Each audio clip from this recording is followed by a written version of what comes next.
मैं अपने वक्तव्य की शुरुआत एक बहुत ही सीधे प्रश्न से करना चाहूंगी।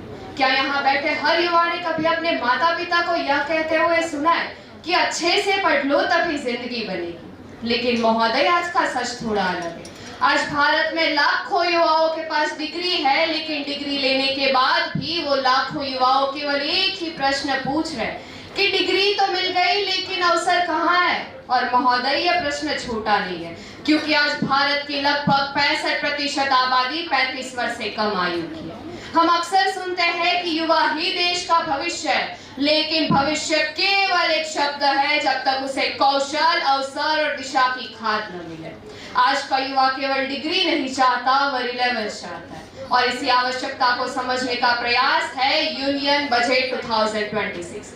यूनियन बजट 2026 केवल एक वित्तीय विवरण नहीं है, बल्कि एक रणनीतिक साधन है जो इस देश के युवाओं को विकसित भारत 2047 के निर्माता में परिवर्तित करने का एक प्रयास है। और यह परिवर्तन 3 संरचनात्मक स्तंभों पर आधारित है: शिक्षा और रोजगार, नवाचार और उद्यमता तथा समग्र कल्याण।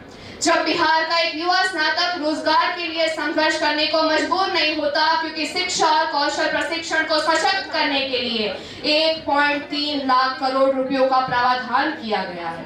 जब उड़ीसा का एक छोटे शहर का प्रतिभाशाली छात्र केवल भौगोलिक सीमाओं तक सीमित नहीं रह जाता, क्योंकि 5 विश्वविद्यालय नगर शिक्षा को औद्योगिक कार्य से जोड़ रही है, तब यह केवल एक बदलाव नहीं बल्कि प्रणालीगत सशक्तिकरण है। जब गुजरात का एक युवा कंटेंट क्रिएटर अनदेखा नहीं रह जाता, क्योंकि 15,000 कंटेंट क्रिएशन लैब्स भारत के डिजिटल कंटेंट अर्थव्यवस्था को सशक्त कर रही है, तब यह केवल एक पहचान नहीं बल्कि आर्थिक सक्रियता है। और जब मणिपुर का एक प्रतिभाशाली खिलाड़ी खेलो इंडिया के बुनियादी ढांचे के माध्यम से समर्थन प्राप्त करता है, और जब इस देश के युवाओं का समग्र कल्याण निमहांस तथा तेजपुर और रांची जैसे संस्थानों के विस्तार के माध्यम से होता है, तब यह केवल एक विकास नहीं बल्कि स्थायी मजबूती का निर्माण है।